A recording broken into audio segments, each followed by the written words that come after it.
Hey guys, today we're going to learn some basic JavaScript concept to manipulate HTML elements and add animation to a button. This is part 2 on how to build a slide using HTML, CSS and JavaScript, and stay tuned for part 3 where we'll be using the following concepts to make our slides more interactive. We will be using Codesandbox as our editor today.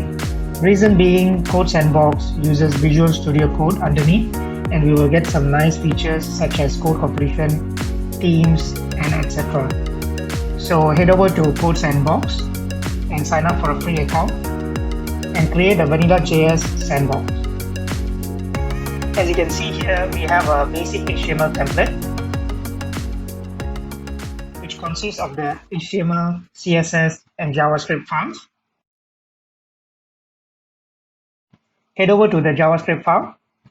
JavaScript is the engine that makes the web run. You can learn all about JavaScript in this great video by Fireshape YouTube channel. Let's get started. Here are the topics that we will be covering in this lesson. First, how to create output from a JavaScript file. This will help us get some output and understand what's happening when the script runs. Next, how to create some basic data types such as string, number, and arrays. How to target an element on the HTML DOM tree.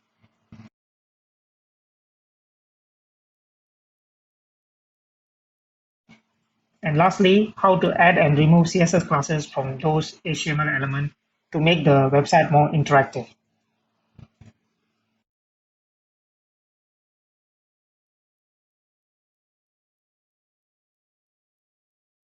Head over to the HTML file and create a header and 2 buttons so that we can actually see what's happening when we actually run the JavaScript file.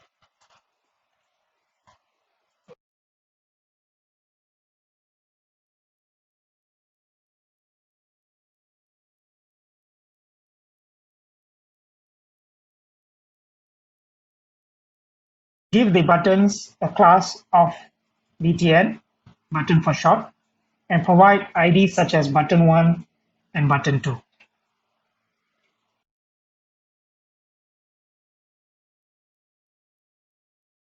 Let's add some CSS to make our HTML look nicer.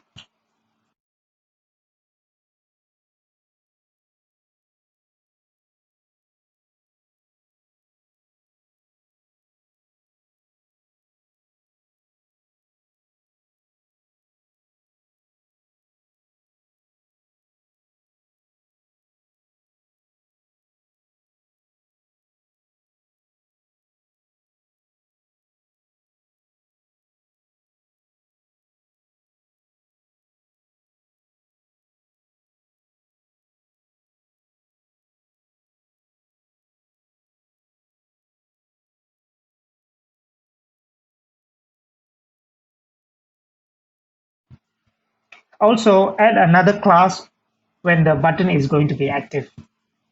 This would be our animated class so that we can have some interaction when we add and remove this class from the HTML element, which is our button.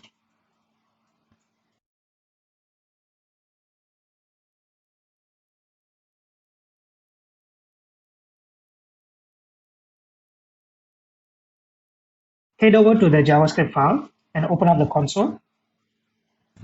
You can open up the developer console on any website from the browser menu. The developer console is the super tool that used by the developers which enables them to see some useful information such as warning, error messages, and etc. Create an output to the console by typing console.log followed by your message or text. You can see the output on the console below. Great. Next, try adding a number to the string.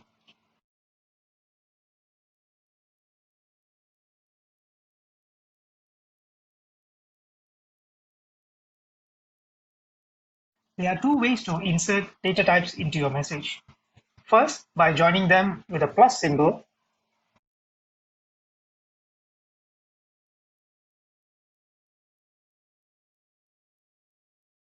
The second way is to use backtick, $ and curly braces, which allows you to insert your data between the text and string message.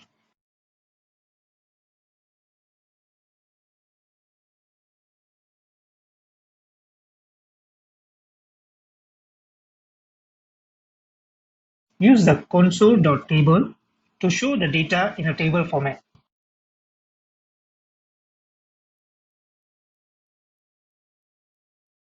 Awesome, you're doing great so far.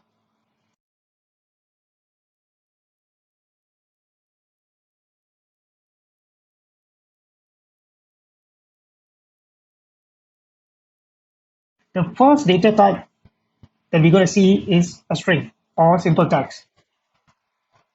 You can create a variable such as a string to store text like this.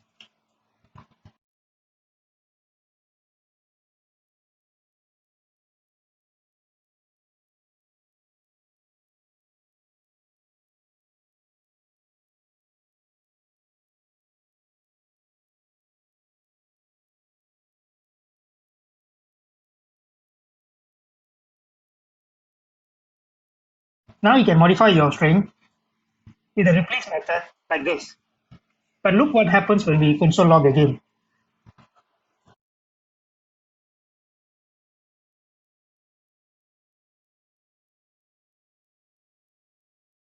The string in the output didn't change according to our value that we modified. The reason is that we created a string as a constant and it cannot be changed. Instead, we can use a let so that this variable can be modified. Try modifying the string in console log now.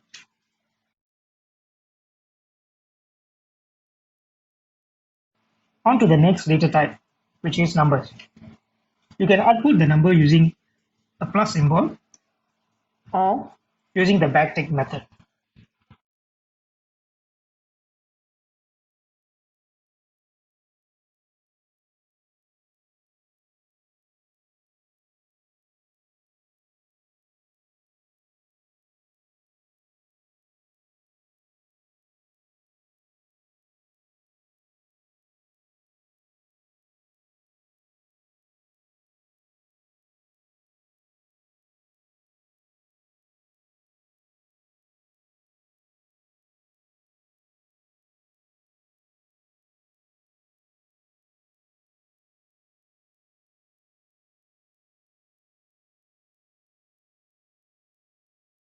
Let's try modifying the number by adding 1. As you can see, the number cannot be modified because it is a constant. Change it to let instead. Now you can update and modify the number as you wish.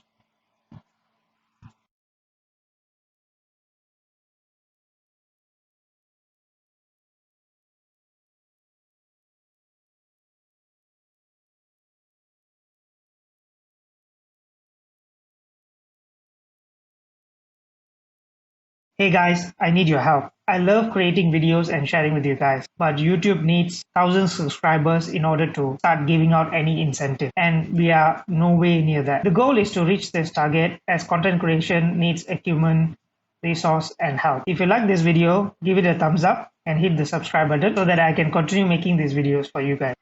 Or buy me a coffee. You can find the link in the description. For those who already subscribed, I thank you. The next data type is array. Array is a list of items that belongs to a group or category. For example, an array of fruits can have apple, banana, and orange as its children. When we console log an array, we would see the number of items, which is the length of the array, and the items in the array in the console log. Let's try to check how many items are there in the fruits array.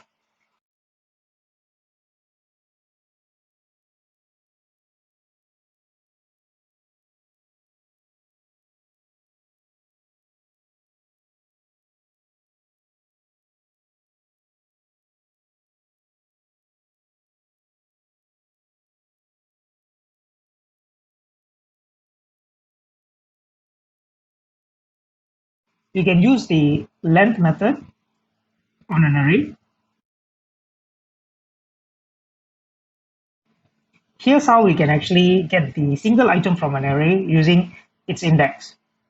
One important thing about array is that the count of the index starts from 0, not 1. use the index to get a particular item from an array like this.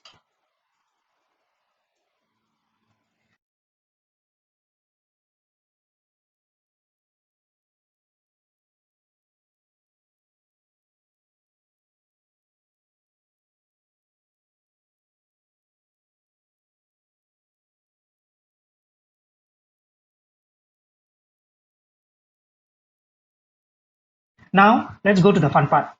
We can target a DOM element using the getElements by ID function. If we console.log the button now, you can see the HTML element.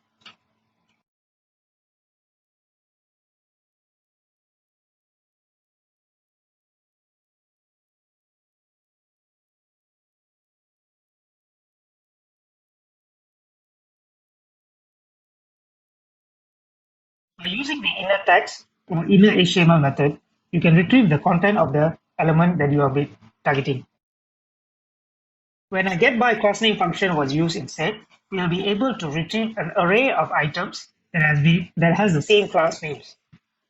Let's check how many buttons we can find with the class name of btn.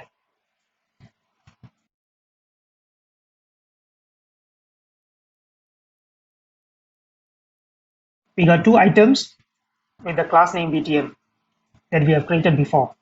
So awesome. So let's use whatever we have covered so far in order to make this button more interactive.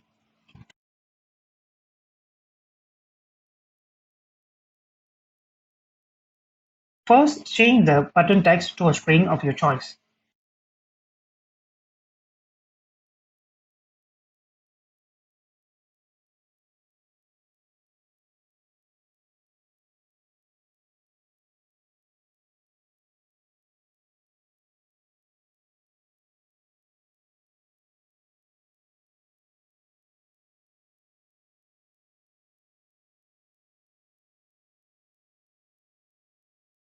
When the script runs, it will look for this particular button and it will change the text to what we have set in the script.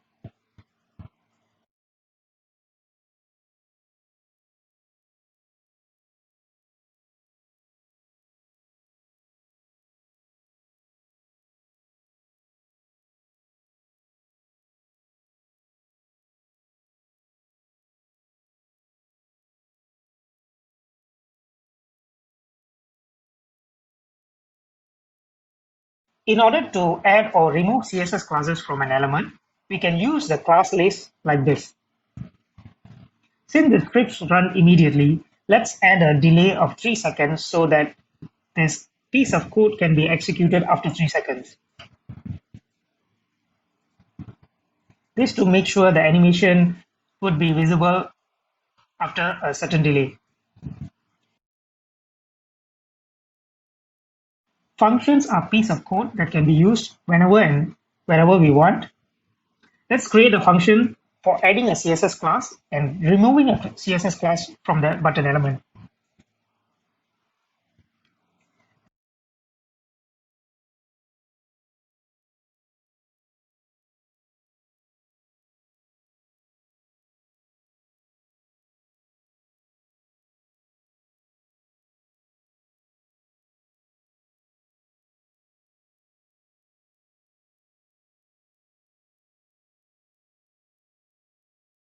Let's call the first function after 3 seconds, followed by the second function in 5 seconds.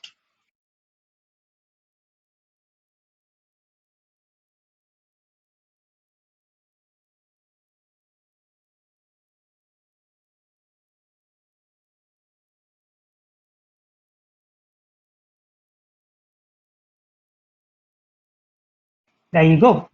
You have made the web more interactive with JavaScript. Try playing around with the CSS classes with properties such as background color, opacity, translate and transform like we have covered in the earlier section. In the next lesson, we will continue working on the slider project and make this cool animation to work. So see you guys next time.